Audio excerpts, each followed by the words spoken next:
Muito bem, muito bem. Boa tarde a todos. É, Fernando, tudo bem? Selink, Rodolfo, que bom que vocês estão aqui.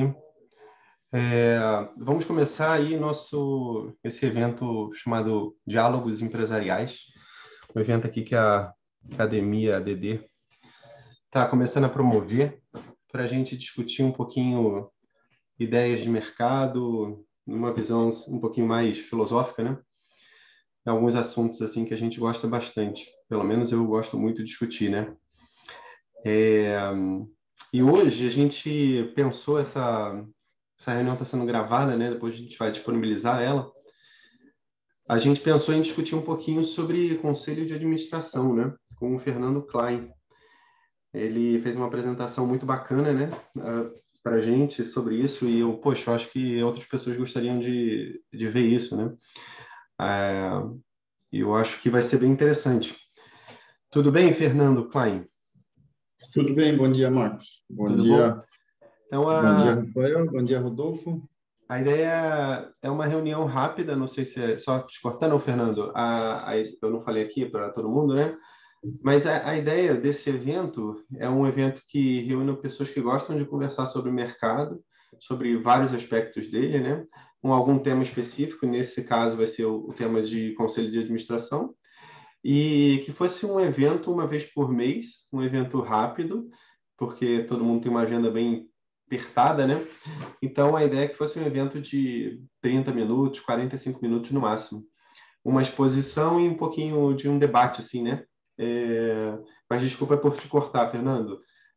Diga lá, tudo bem? Não, sem problema. Obrigado, Marcos. Bom, acho que a gente vai fazer uma passagem rápida. Eu fiz um resumo da apresentação que eu fiz para o Marcos há um tempo atrás. Acho que o Rafael também já viu a apresentação. A proposta que eu deixei aqui, como a ideia é fazer uma conversa um pouco mais rápida para passar uma visão geral do modelo de conselhos de administração e conselho consultivo, para que as pessoas tenham uma ideia do para que serve, quais são as vantagens, o que isso ajuda na minha empresa, né? E aí, obviamente, se tiver interesse em se aprofundar, em ter mais informação, a gente pode esclarecer, talvez depois, numa parte de uma conversa aberta aqui entre todos nós. Deixa eu ver se eu Legal. consigo Fernando, se você compartilhar a pudesse tela. também, exatamente, se você pudesse também se apresentar um pouquinho sobre a sua experiência e comentar daquele curso que você fez, né? Eu acho que seria bem legal também. Posso, eu vou fazer, eu te pedi o seguinte, vê se você consegue me passar, se você me libera para eu Sim, sim, compartilhar claro. Uhum. o Já material. foi. Enquanto isso, eu Foi. vou... Bom, eu comecei a fazer uns trabalhos no ano passado com investimentos, onde alguns investimentos eu acabei optando por apoiar empresas que estão em crescimento, expansão, assim como a do Marcos, que é uma escola clássica. Dali eu comecei por ter acontecido o que o Marcos chama de Investor Day, né, onde ele apresenta os resultados da empresa para angariar investimentos, a gente começou a ter algumas conversas sobre resultados, sobre margem de lucro, sobre mercado, sobre cuidado com custos. E aí, depois o Marcos acabou me convidando para participar de uma conversa informal que existe hoje, que é para um conselho consultivo, que sou eu e mais, agora nós estamos em 4 pessoas, além do Marcos. E aí, com isso, eu decidi ganhar um pouco mais de conhecimento acadêmico, e aí eu me inscrevi na Wharton, que é uma universidade da Pensilvânia, é a universidade mais antiga de administração dos Estados Unidos, é considerada consecutivamente a melhor faculdade, melhor curso de administração empresarial do planeta. Ganha até do MIT, ganha de Harvard, etc., da London Bridge School, tem várias aí que eles acabam se destacando. Então, eu fiz o curso por lá. Basicamente, eles endereçam muito da legislação americana, mas a grande parte do que foi apresentado se aplica aqui no Brasil igualmente. e depois eu descobri que a CVM, que é o órgão brasileiro que cuida de conselhos de administração e empresas de capital aberto, basicamente é um copia e cola do SEC, que é o CVM deles, do americano, né? Uhum. Então, eu trabalho no mundo da logística, trabalho com operações portuárias, mas trabalhei com desenvolvimento de planejamento estratégico dos portos da América Latina. Estou indo agora para a África para trabalhar em um porto, o Porto da Capital lá, num grupo dos Emirados Árabes. Então, esse é o meu background. Deixa eu ver se eu consigo.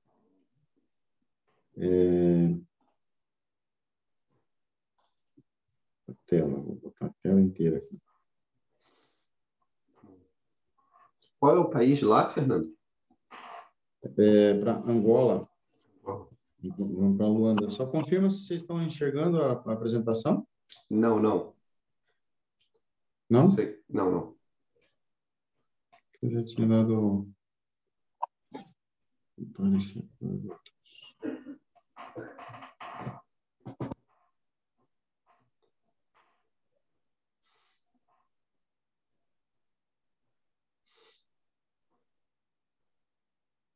bom. Rodrigo Moura aí, que bom que veio você, Rodrigo Moura. E aí, Marcos, beleza? Beleza pura. Muito bom. Compartilhar documento. Acho que é no primeiro aqui no verdinho no primeiro screen, né?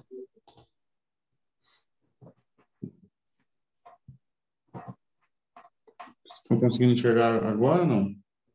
Não. Não sei se você está com dois computadores, Fernando. Não, eu estou com um só. Um só. Então é share e depois o basic e screen, né? Ele vai. Então, eu estou colocando para ele compartilhar a tela. Mas tudo bem. Pode ser só no Google também, tanto faz. Deixa eu fazer um teste aqui, senão a gente continua assim mesmo.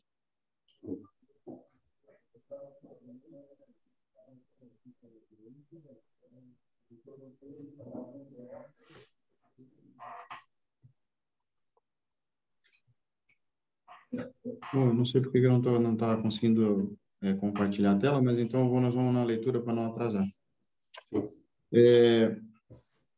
Bom, o que eu...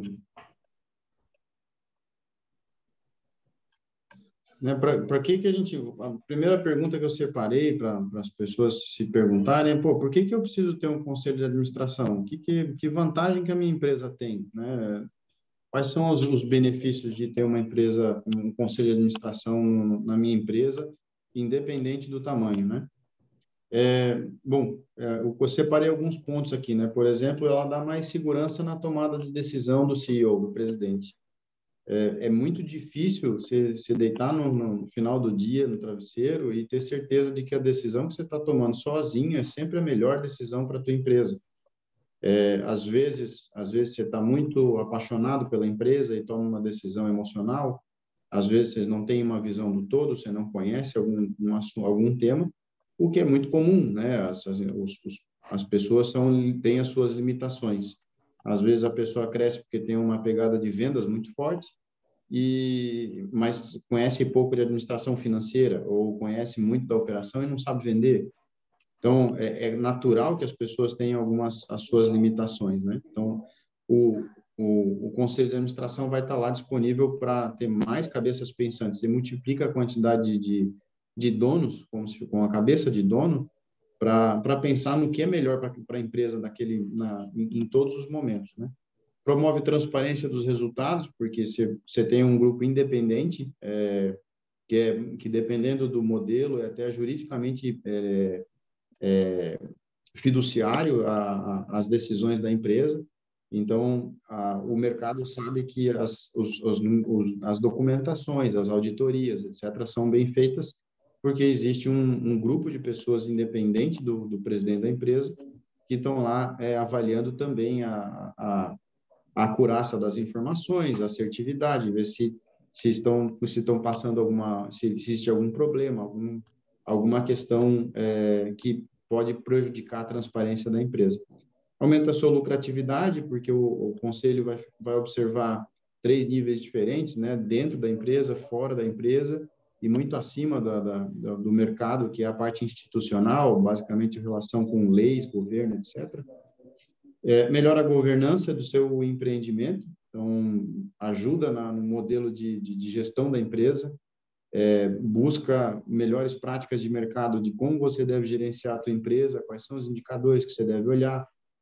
Então, o conselho de administração vai estar preocupado para ver se o presidente, de fato, está administrando a empresa da melhor forma possível.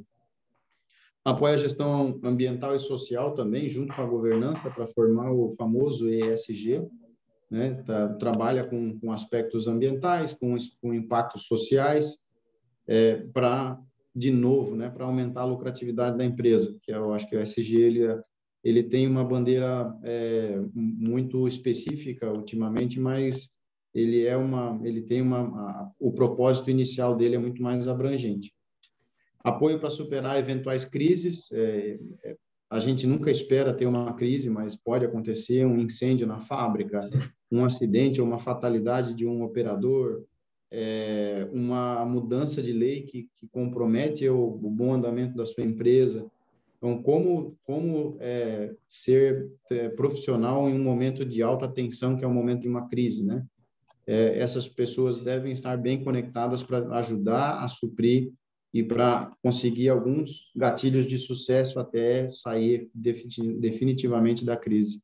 Aumenta a longevidade da empresa, muita empresa menor, de pequena e de médio porte, o dono acaba crescendo, envelhecendo, e aí perde o pique, e aí a empresa acaba se esvairindo junto com a energia do dono, né? E aí o conselho de administração vai estar atento a isso para garantir um plano de sucessão, para garantir que a empresa tenha continuidade, porque às vezes quando o dono é proprietário, ele deixa de ser, quando o presidente é proprietário, às vezes faz sentido ele deixar de ser presidente e só ser proprietário, né? Foi um caso bem recente aí foi o Jeff Bezos saindo da presidência da Amazon e virando o chairman, que é o chefe que é o presidente do conselho, né?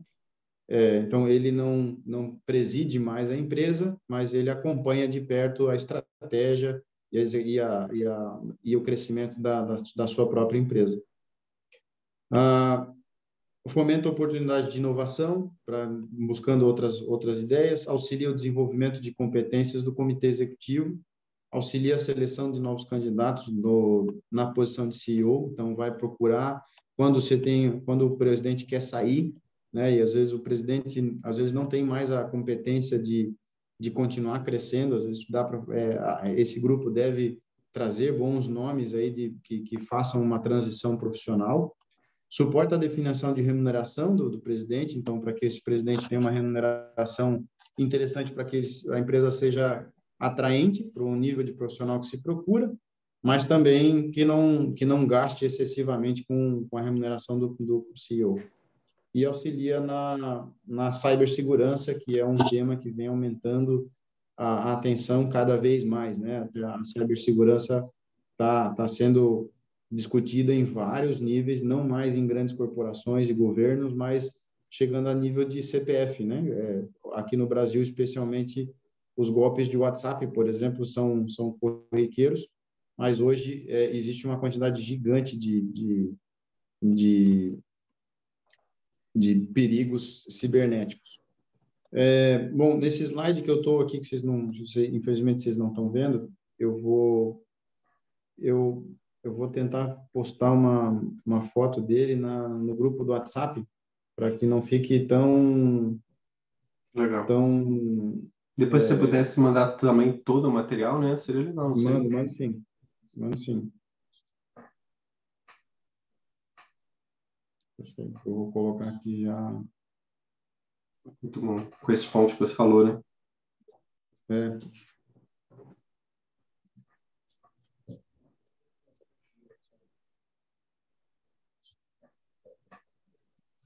Muito bom.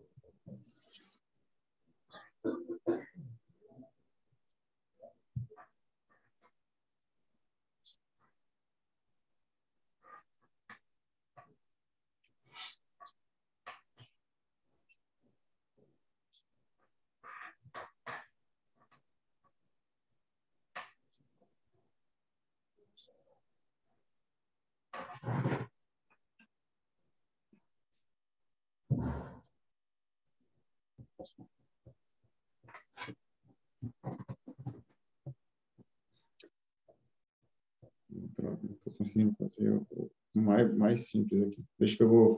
Tudo bem, sem problema. Eu vou fazer um... Às vezes no Google é melhor, Fernando. Oi? Às vezes no Google é melhor. Pois é. Eu vou fazer o...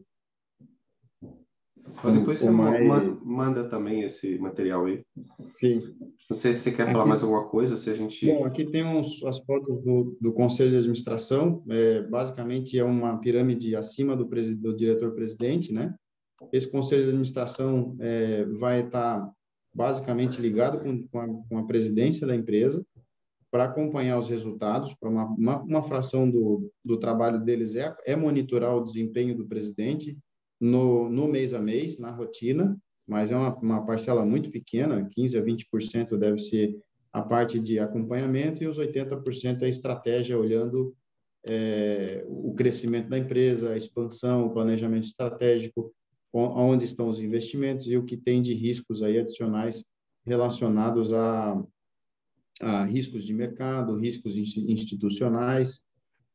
Também trabalham com o Conselho Fiscal para acompanhar se os relatórios de desempenho e trimestrais estão fiscalmente corretos, se são aceitos pela CVM, se estão aceitos pelo que as boas práticas de contabilidade. E aí também trabalham com auditorias independentes para acompanhar algum problema de corrupção, algum problema específico, seja contábil, seja pessoal, seja da execução dos administradores da empresa. Existem dois tipos de conselho, um conselho consultivo e um conselho administrativo. O conselho consultivo, ele oferece sugestões de administração, então, como diz o nome, né, ele basicamente é um conselho que é consultado, mas a empresa não tem a necessidade de seguir exatamente as recomendações do conselho. Então, o conselho não é legalmente responsável, o presidente pode desprezar o conselho, pode seguir um outro caminho que não foi definido, e é uma boa sugestão para começar esse modelo de conselho de administração, porque você vai se acostumando com alguém administrando a sua própria empresa. Já no conselho administrativo, geralmente é mais focado para empresas maiores, de grande porte, que estão ligadas aí aí a gestão é feita através de votação, então o que é votado, os executivos da empresa têm que executar, têm que implementar o que foi votado, senão pode ser desligado até o presidente da empresa, até o conselho, porque é legalmente responsável. Então, se acontecer algum problema com a empresa, até os membros do conselho podem ser responsabilizados. O presidente e o chairman, que é o presidente do conselho, trabalham juntos, de preferência não são a mesma pessoa, para evitar conflito de interesse, né? O presidente acaba fazendo o voto mais pesado para a ideia que ele mesmo, como presidente da empresa, está gerando. Então, devem trabalhar juntos, mas são independentes. E esse é o adequado para empresas com mais maturidade já nesse modelo, ou de médio porte e grande porte, né? Que é o que acontece bastante. Por último ponto aqui, para acabar, que eu sei que já tomou bastante tempo, como escolher um conselheiro, né? Definir quais são as habilidades e conhecimentos necessários para a empresa.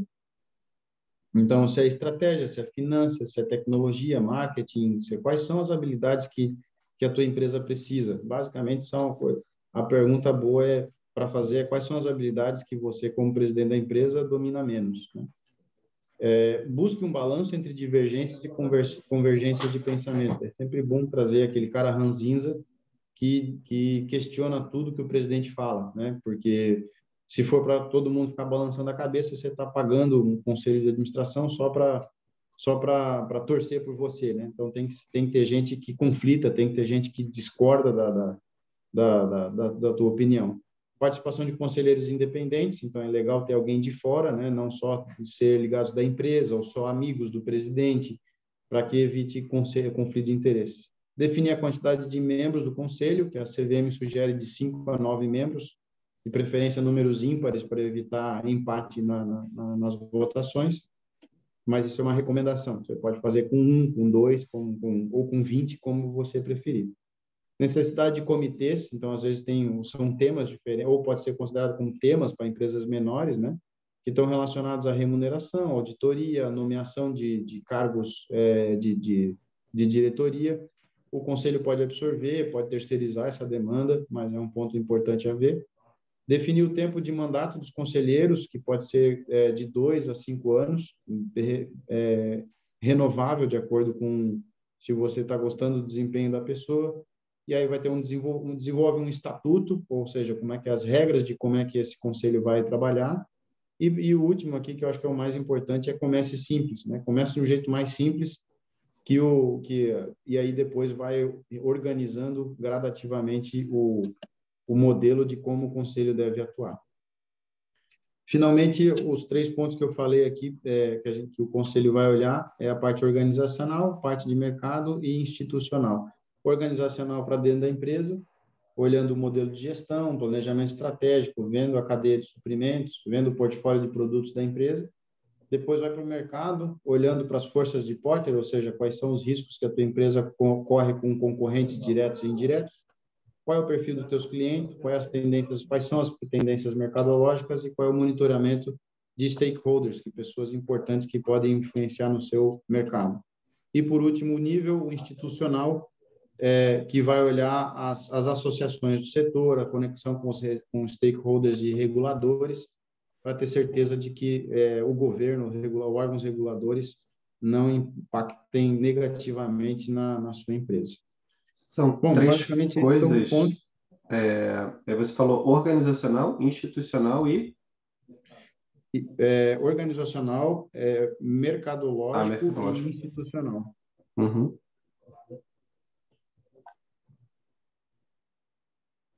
Legal. Desculpa, te cortei. Não. Assim, aqui eu encerro a apresentação, vou tentar colocar Material lá. esse PowerPoint já no WhatsApp ali para o pessoal ir consultando.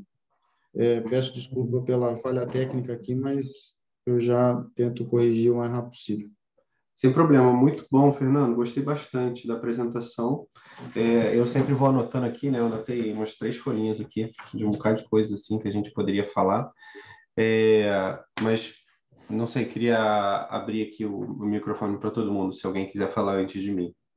Rodrigo Moura, tudo bom? Fernando, Rafael Serink, tudo bem? Rodolfo? Tudo bem? Marcos, já que tu costuma falar bastante, eu posso falar antes, desculpa, então? Vou ficar lá, calma. Não vou falar nada hoje. Brincando. Tá dando de me ouvir bem ou não? Sim, perfeito. Então tá. Eu queria só colaborar com 2 pontos, né? Um, em relação ao risco, né, que o Fernando comentou no início, que é uma coisa que a gente não espera, né? Eu até diria assim que muitas vezes a gente não espera e a gente tem que estar preparado, né? Então, a gente percebe assim, quando está dando uma consultoria numa empresa ou conversando com alguém, de fato existem aqueles efeitos surpresa. Então, esse é um risco desconhecido e que eu preciso estar preparado, seja em caixa, seja em estrutura organizacional, em processos internos e tudo mais. Então, mesmo riscos desconhecidos, né, eu posso já me preparar com antecedência. E o papel do conselho, empresas, principalmente essas que estão iniciando e se organizando, eu acho que ele é fundamental nesse momento, porque além desse risco, tem também aqueles que existem uma chance de ocorrer, como esse momento que a gente está passando agora, né, já existia muitos comentários lá atrás, deve ter um recesso a partir do primeiro trimestre de 2023. Então, a partir dali, imagina, como o Fernando comentou, né? Poxa, o cara vai deitar à noite no travesseiro tendo que decidir tudo sozinho. Então, que escolha ele tem que fazer e que consequências ele vai ter dessas escolhas, né? Então, imagina, para uma pessoa sozinha decidir, com o coração no negócio, e muitas vezes com o caixa da empresa até comprometido com situações particulares, que é comum, reforça ainda mais o papel e a importância do conselho. na visão de risco, né, é a parte que eu gostaria de comentar. E outro ponto que possivelmente até um complemento disso também, eu vejo que a questão cultura, ela impacta assim, gigantescamente nessas empresas. E tem muitas empresas que elas falam que elas não têm cultura, né? A empresa X ela não tem uma cultura definida. Na verdade, eu entendo que não é que ela tem uma cultura não definida, ela tem uma cultura de desorganização. Então, às vezes, o próprio dono ele tem interesse em colocar alguns meios lá dentro, em colocar alguns procedimentos, mas ou ele não tem os meios para isso, ou ele não tem pulso para colocar, né? Pulso e resistência para fazer isso, né? E aí, de novo, esse conselho vem para ajudar, né? Nessa parte organizacional, né? Tem organizacional, mercadológica e institucional. Então, essa parte organizacional, eles ajudam muito. Organizar caixa, organizar financeiro, os métodos, para onde que a gente vai levar essa empresa para que ela tenha uma cultura de crescimento. E acho que são de tudo isso que o Fernando comentou, acho que eu entendo que esses dois pontos são alguns dos que a gente pode ter assim mais atenção, né, como resultado de um bom conselho. Exatamente, muito bom. Mais alguém? Rodrigo Moura? Rodolfo, quer falar alguma coisa? Eu sempre gosto de levantar, Fernando, esse tema aí do ESG, né? Para mim, é claro que eu poderia falar dessa questão de cibersegurança, que eu venho refletindo bastante também, é um ponto legal.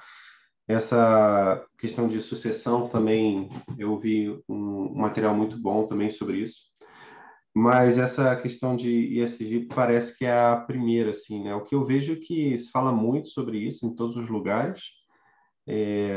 No jornal só se fala sobre isso, mas eu não vejo realidade nisso, né? Na primeira letra eu até gosto bastante, que é a governança, mas as outras duas eu não vejo como gerar lucro nisso, né? O que eu vejo é que gera só prejuízo, assim, né? Não sei o que você pensa sobre isso, assim. Na Wharton foi interessante porque eles começaram a colocar sobre o mercado americano. O mercado americano está reagindo ao ESG recentemente. E a reação deles tem sido um tanto quanto negativa. O próprio Larry Fink, que é o presidente da BlackRock, que é a maior empresa de investimento dos Estados Unidos, falou que o ESG tem sido um tiro no pé. E olha que ele foi um dos padrinhos do ESG, né? Ele que forçou a entrada do ESG no SP500, na Nasdaq, etc. E eles estão falando de que o grande problema do ESG é que existem alguns órgãos, são 3 agências de classificação de ESG nos Estados Unidos, e as 3 divergem quase que totalmente, né? Quando eles falaram lá, quando você tem agências financeiras para avaliar uma empresa, a similaridade delas chega em torno de 93% de similaridade, ou seja, todas elas pedem praticamente a mesma informação, faturamento, endividamento, crescimento, etc. Todas elas pedem iguais. Já nas agências de ESG, as congruências são de 24%. Então, tem casos de, por exemplo, o Facebook, em uma agência lá, das principais agências de ESG, é a empresa com maior score de ESG nos Estados Unidos, e na outra agência ela não está nem nos 100 primeiros, porque eles mudam o critério e aí eles avaliam de forma diferente. Mas a Wharton teve uma postura bem profissional, falando que se faz ESG para ganhar mais dinheiro, né? Não tem nada diferente disso. Então, assim, colocar pessoas, classes minoritárias no conselho de administração ou na direção da empresa, se tiver algum impacto positivo na sociedade, que isso converta em mais vendas, que isso converta em mais robustez da empresa, sim, deve fazer, desde que você não coloque alguém só por causa da característica minoritária. Deve ser uma pessoa competente, capaz e, se for possível, colocar. Por exemplo, o que eles colocaram, divergência de gênero, de colocar mulheres no conselho de administração. Eles mesmos falaram que os conselhos de administração que existem mulheres e que não existem mulheres, foi feito um estudo pela Harvard e eles chegaram à conclusão de que não existe diferença nenhuma de performance entre as duas. Que ótimo que eles descobriram isso, né? Então, mas a pergunta que a Wharton fez é por que não tentar, né? Você não precisa forçar a ter uma mulher dentro do teu conselho de administração, mas se tiver alguém que seja competente, que seja que possa agregar e trazer alguma informação diferente, ótimo. A gente teve de tarefa de casa buscar grupos de conselho de administração de empresas europeias e americanas e basicamente poucas seguem a cartilha de ter esses grupos minoritários que são mais escandalosos aí, né? Até um dos pontos que eles colocaram no curso foi isso, de como se gerencia, porque esses grupos que são escandalosos ou ativistas que eles colocaram começam a te manipular para forçar a entrada de algum representante deles dentro do conselho de administração. Então, tem que gerenciar muito bem quando eles começam com esses ataques, com esses ativismos para ganhar espaço no mercado. Mas o ESG ele tem um bom propósito, sim. Ele só está sendo mal utilizado e mal interpretado pela grande maioria das pessoas. Eu gosto muito de escutar call de resultado de empresas, de Investor Day, enfim, eu escuto pra caramba isso, né? E sempre tem um momentinho lá que o cara fala sobre, vamos falar sobre ESG. Então, esses são nossos KPIs, pá, e meio que todos os analistas que acompanham ficam calados, e agora que acabou, alguém tem alguma dúvida? Aí o cara, tá, mas como é que tá a receita? Como é que tá o lucro? Meio que assim, nunca vi algum analista devolver, o presidente vai lá fala, mas nunca vi o analista devolver uma pergunta sobre isso, né? Nunca vi um analista falar assim, eu li aqui no seu relatório de sustentabilidade. Parece que é incongruente você falar assim, ESG ajuda a te dar lucro, e se o grupo ultra lá começar a investir em ESG, ele vai aumentar o lucro. Eu não sei como, assim, que ele vai aumentar o lucro. Não vai. Assim, pela a minha experiência aqui, que sem trabalhar em grandes empresas, para mim, essa cultura woke aqui é o medo de ficar fora talvez de uma seleção de grandes fundos que vão captar e aí criam-se esses filtros, etc. Tá? Mas, assim, o que eu posso dizer aqui é que o que faz uma empresa não prosperar vai parecer clichê, mas é a grande verdade. É não ter bem definido a sua estratégia de curto prazo e de longo prazo, né? E principalmente a cultura. Alguém comentou de cultura ali, né? Eu vivo na prática, né? O que o Peter Drucker fala, né? Tem uma frase dele muito famosa que é a cultura como a estratégia no café da manhã. Então não adianta você ter uma estratégia bonita pra caramba lá, faz um PowerPoint, printa, coloca na sua parede, né? E você não tem a cultura, ela não está propondo chegar naquele objetivo lá, que as pessoas que você atrai para trabalhar com você, o seu círculo de pessoas que estão com você, o seu negócio não está, né, dando fit aí, dando match aí com a estratégia. Isso que acaba a empresa, a cultura acaba com a empresa. Então tem que determinar o quanto antes, né, do seu propósito, né? Se a empresa ela quer que tipo de cultura, isso se pode criar também, né? E aí o SG ele pode vir como uma alavanca do tipo, somos uma empresa de educação e a gente tem também como um propósito aqui, uma filantropia de dar cursos gratuitos para a população XPTO. E aí você pode né, linkar isso com uma coisa dentro de uma cultura que você quer criar e quer ser lembrado, né? E a estratégia, mais do que você, né, onde você quer chegar, o que você quer fazer, o mais importante que as empresas erram é o que você não vai fazer. Isso tem que estar mais importante na estratégia. Isso eu não faço. Se eu quero ser uma empresa cara, então não vendo produto barato e não vou baixar preço. Né? Se eu quero ser lembrado como uma empresa low cost, eu tenho que vender produto barato, eu tenho que fazer, né, ter que ser criativo e vender coisas baratas. É isso. Né? E ESG, para mim, pode ser uma alavanca desde que isso tenha a ver com a cultura. Sim, Não sei se sim. faz sentido. Não, eu acho que faz muito sentido. Não sei se alguém quer comentar, mas eu acho que faz muito sentido, Moro, porque eu até já passei e-mails assim para algum RI assim, algum não, vários RIs, né? E perguntando, cara, alguém lê o teu relatório de sustentabilidade? Cara, eu já participei de mais de 500 calls de resultados escutando e eu nunca vi um analista devolvendo uma pergunta. Lá na Vale, o cara lá fala, não, estamos cuidando de lá, da barragem. Ok, posso perguntar? Posso. O EBITDA, por que caiu, amigo? E volta tudo para o financeiro, entendeu? Então, eu acho que assim essa questão de tirar o foco do financeiro é muito. Ele é pragmático, ele vai querer precificar pelas ações de curto prazo ou pelas de longo prazo. É pragmático. Então, assim, beleza, o que o EBITDA cair?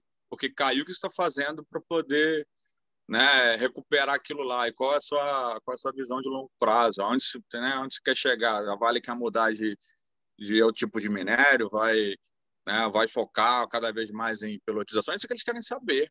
Né? Eles querem saber do estado.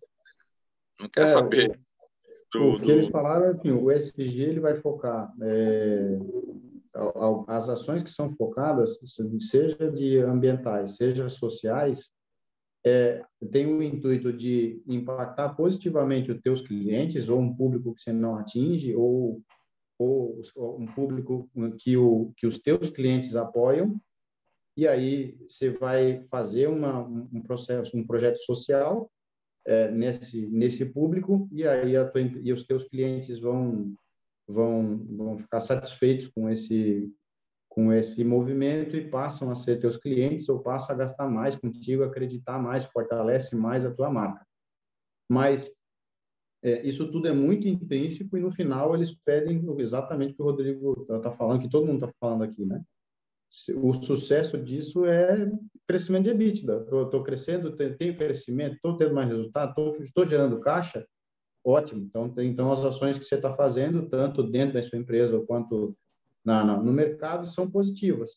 Se você está fazendo um monte de firula e não está resolvendo, eu quero saber o que está acontecendo com o teu EBITDA, né? Mas a ideia é sempre buscar impacto financeiro com o ESG. E aí, o ativismo judicial, o ativismo político que alguns grupos de minorias vêm fazendo, estão acabando desvirtuando isso. As pessoas querem participação de um grupo X, Y ou Z e acabam atacando aquela empresa porque ela não tem alguém daquele grupo de minorias lá e aí por isso eles acusam a empresa de não ser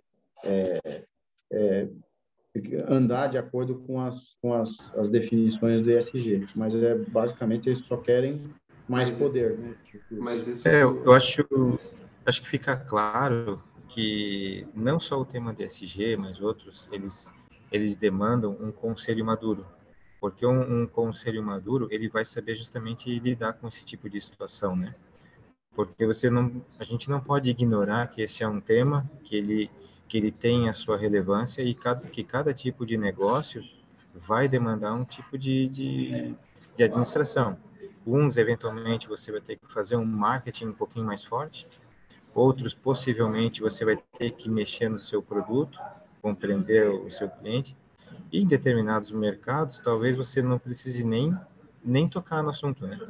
Então, entendo que para você tomar essa decisão também, assim como outros assuntos, o conselho ele precisa tá ligado nessa questão institucional e mercadológica. Aí vem a importância daqueles 3 pontos que o Fernando colocou, né, de atuação do conselho. Se me permite, até para a gente ir para um outro assunto, a parte institucional, pegando gancho, né, eu acho que ela é muito pouco explorada hoje, principalmente quando você vai pegar essas empresas que estão saindo da administração familiar e estão precisando daquele próximo passo, eu gosto de chamar de peitada, né? Mais uma peitada, além daquela do início. Geralmente elas não têm conhecimento de como o mercado pode impactar, aonde pegar informações. Entendo, eu me corrijo se eu estiver errado, mas acho que esse tema institucional vem, inclusive, nos assuntos de captação de recursos que estão disponíveis para você. Então, tem uma infinidade de temas dentro dessa parte institucional que a grande maioria das empresas médias e até as que estão entrando já grandes, elas não sabem nem por onde começar a trabalhar. Eu acho que esse ponto ele é bem importante também ser trabalhado, né? Sim. Não sei se alguém quer falar sobre esse tema. Assim, é sempre bem importante trabalhar nisso aí, e algumas empresas menores, de pequeno, médio porte, acabam se intimidando, né? Por que eu, com a minha empresa aqui de 100 funcionários, vou lá para Brasília pedir tal coisa, né? Pedir uma alteração de lei, uma mudança no órgão regulatório, etc. Aí, por isso, entra a participação das associações, né? Associação Brasileira de Jornalistas, Associação Brasileira de Terminais Portuários, que juntam interesses comuns entre os portos para fazer a solicitação lá, e aí sim ganhar força com autoridades.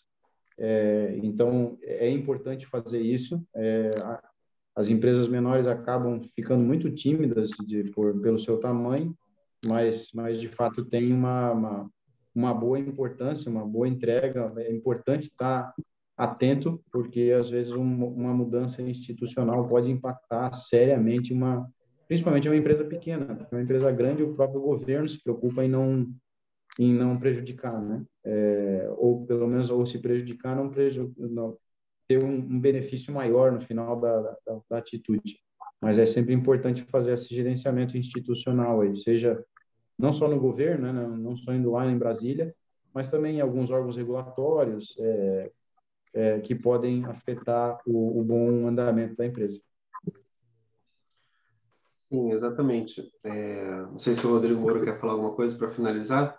Eu só queria dizer uma coisa, Rodrigo. Você falou um negócio, eu sei que eu estou voltando para aquele assunto, mas eu pensava que eu era o único que pensava sobre isso, né? Porque parece mesmo que é uma cultura que você falou woke de, sei lá, de medo, assim, né? Então desculpa estar voltando no mesmo assunto, tá, pessoal? Mas vou falar sobre ESG porque eu tô com medo de não falar, né? Não sei se foi isso que você pensou, Moro. Mas que parece Não, que é isso, né? Assim, a gente está numa cultura de global. medo, assim, né? Assim, a internet ela tem um poder muito grande de alavancar ou cancelar uma empresa, né? Então a gente vê vários casos ali de cancelamento mesmo, de fuzilamento público de uma empresa por alguma determinada opinião, por determinada, sei lá, ideologia. Então Parece que empresas queira entrar nessa agenda globalista, né, de uma forma para se proteger. Acho que essa é a grande verdade, né? Eu vejo onde eu trabalho, os executivos, né? Estou falando dos executivos de conselho, inclusive, têm uma opinião totalmente diferente, mas eles são meio obrigados a seguir essa agenda. exatamente. De Exatamente. Eles não. O Rodolfo já vai falar. Ele parece que a pessoa não tem maturidade, não tem ideias firmes e meio que assim, para garantir o emprego, eu vou falar o que estão pedindo para eu falar. E você vê no discurso do cara que parece que ele está lendo um papel, cara, por medo, né? Rodolfo. O que o Rodrigo colocou aí, boa tarde, desculpa eu ter entrado depois, é porque eu estava sem o áudio aqui antes de tudo, tá, pessoal? Mas o que eu estava pensando que o Rodrigo estava falando, eu dei aula num grande colégio do Rio de Janeiro que forma elite carioca, o principal colégio da rede jesuíta de educação, inclusive no Brasil. E essa questão, depois dessa proposta do novo ensino médio, por exemplo, entrou, vamos dizer assim, de modo profundo essa questão do ESG, que está todo mundo comentando aqui agora. Existe curso específico disso lá hoje com o novo ensino médio. Então, e ninguém era capaz, por exemplo, naquele momento ali, de falar assim, olha, peraí, será que isso é bom? Não, porque todo mundo já entende aquilo como algo benéfico e ninguém está discutindo, simplesmente veio de cima, todo mundo aceitou, que a palavra é bonita, não é verdade? Né, quando você fala em governança, meio ambiente, parte social, é muito bonito, então você junta um monte de palavra bonita, e ninguém quer parecer feio, então ninguém acaba colocando a coisa como ela é. Ou seja, eu estou falando de uma coisa geracional, ou seja, a próxima geração inteira que está vindo aí está discutindo nesse nível em termos culturais. É o que o Rodrigo, na minha opinião, colocou, eu concordo plenamente. E ninguém tem coragem mesmo de chegar e falar, não, olha só, será que isso aqui realmente ou é um vírus de fato, né, como a coisa às vezes é colocada, o SG como um vírus dentro Porque o ESG ele mostra material? uma falta de virtude, né? Que não necessariamente a empresa tem. Então, assim, eu tenho uma virtude aqui. Eu tenho selo verde, né? Então, tem certificados ali que mostram, e às vezes é só para provar uma certa virtude que, às vezes, a cultura, de fato, da empresa, ela não prega aquilo, mas ela precisa mostrar aquilo para fora, né?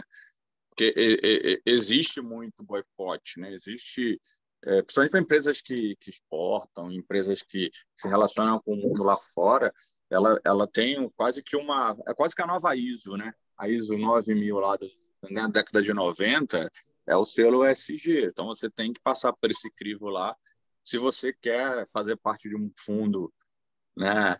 Importante, mundial, se você quer vender para a Europa, então você tem que passar por esse crivo, né? Então eu vejo dessa forma, não vejo que isso agrega valor e nem aumente o resultado de empresa nenhuma. Mas o tempo é o aliado da verdade, né? Então, assim, esse pronunciamento do Larry Fink, inclusive ele fez no Fórum Econômico Mundial, falando de que o ESG é um tiro no pé, porque você vai lá, eu tenho o selo verde, como o Rodrigo falou, mas a empresa está quebrando. Assim, não serve de nada esse negócio. Não tá te resolvendo, não está melhorando, não está te ajudando.